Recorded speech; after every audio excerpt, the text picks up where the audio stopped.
Rev up your engines!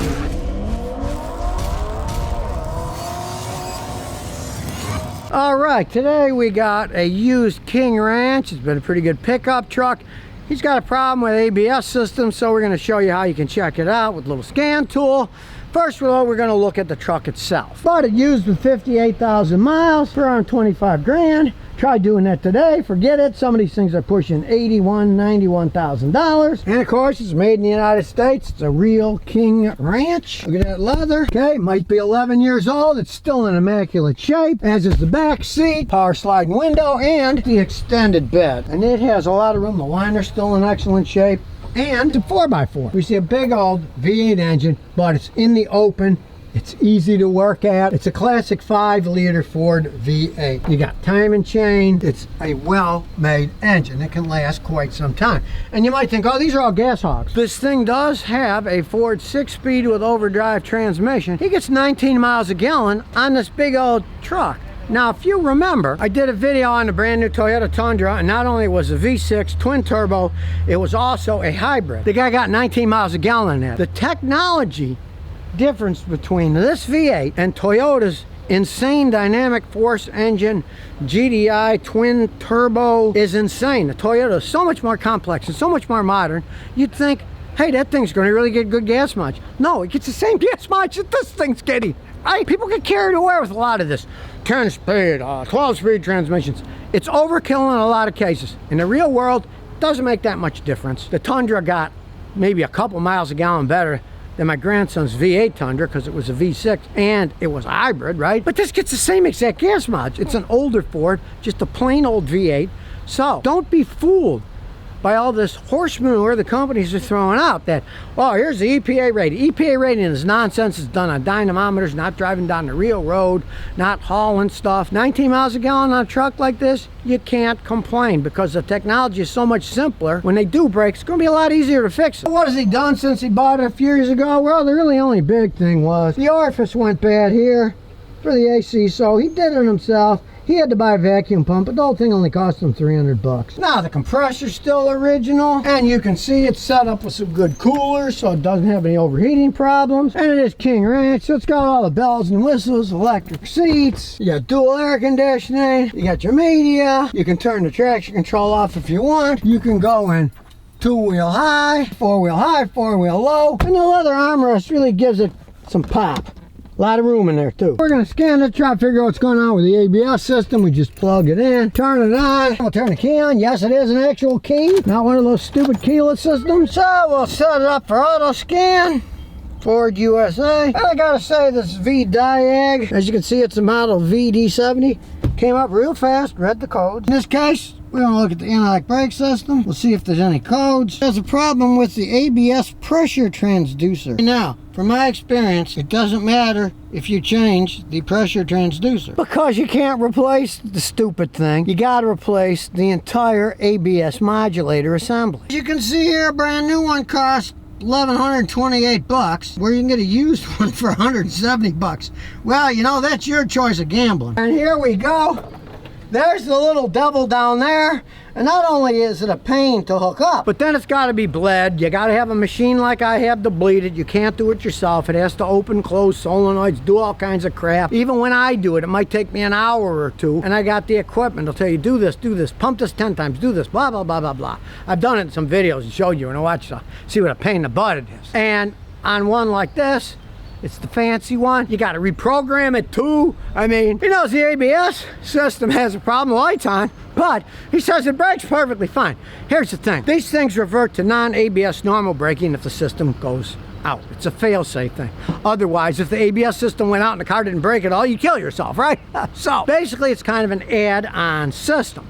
And unless your brakes are sticking or you're having a problem, you got to shove it all the way down to the ground to get them to stop. When that's not the case in this, I don't think he wants to spend $1,800 parts and labor for something that it's working good enough. You know, that's the problem with modern cars as they age. All this computer stuff starts going out, and these evil swines, it could be just the transducer that's in there, right? You can't replace the transducer. They make it so you got to replace the whole stinking ABS module pump assembly with all those lines. Then they get air in them and bleeding them out as a pain in the butt. They work perfectly fine, so he's probably just going to live with this little anomaly on his Ford. So we'll close the hood and we'll look at the rest of it. That's a typical Ford, so while checking some of these codes, it's beeping the horn, not me. It's going to run a bunch of tests and see what's going on. Fords are just made that way. It's turning the AC on, turning the AC off, beeping the horn, turning it back on again. That's normal. It may seem weird, but that's how Fords operate. It's just crazy stuff. Door jar switch, the puddle lamps, the little lamps that show light so you don't step in a puddle. They had a code, I mean. We'll clear those. We'll see if anything comes back when we're done road testing it. And now you can see we got rid of all the codes, so we're going to take it for a road test. Here we go. We're going to back it up. You can see with a backup camera. It's not like the modern ones that are really high resolution, but it's good enough.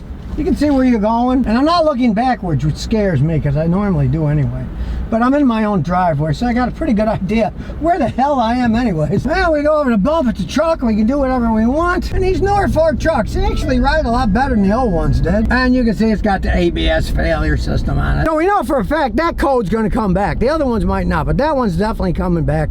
But we'll see how it breaks. So here we go up the hill. We'll hit the brakes. They feel perfectly fine to me. Now, you got to realize I'm an old timer. None of my cars have ABS on them anyway.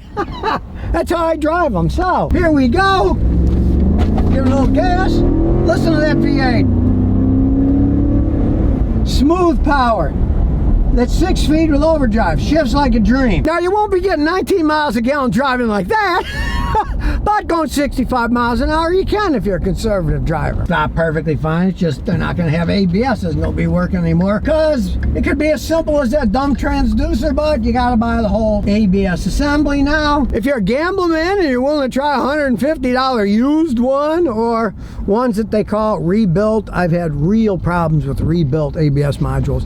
Guys don't really know how to rebuild them. There's a bunch of plastic crap inside them anyways, and a lot of times they aren't rebuildable. You really basically, you go new or you leave it alone and don't have ABS anymore. Okay, now, this guy bought this truck from a 90-year-old man who obviously parked it in a garage because there's not any warpage on the leather on the top. I mean, this thing's in great shape. I had 40,000 miles on it. I mean, this thing's in excellent shape other than Ford with their typical putting on cheap parts. It's just, they're not that well made.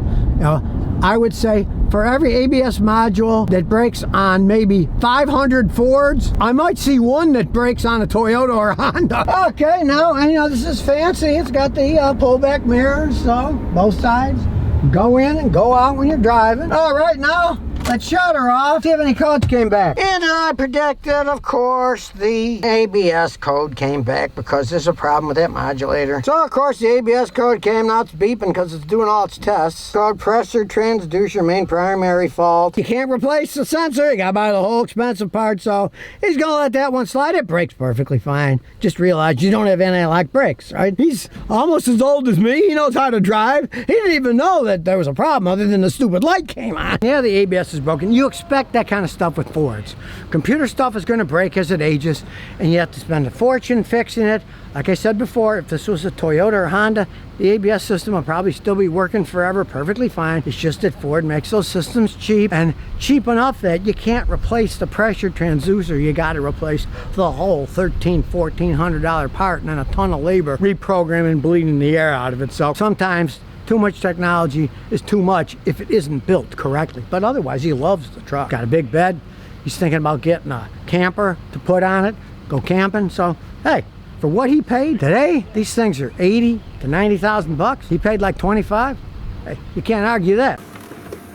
And here's some bonus questions and answers. Scotty the Man 2023 says, I'm losing brake fluid like crazy.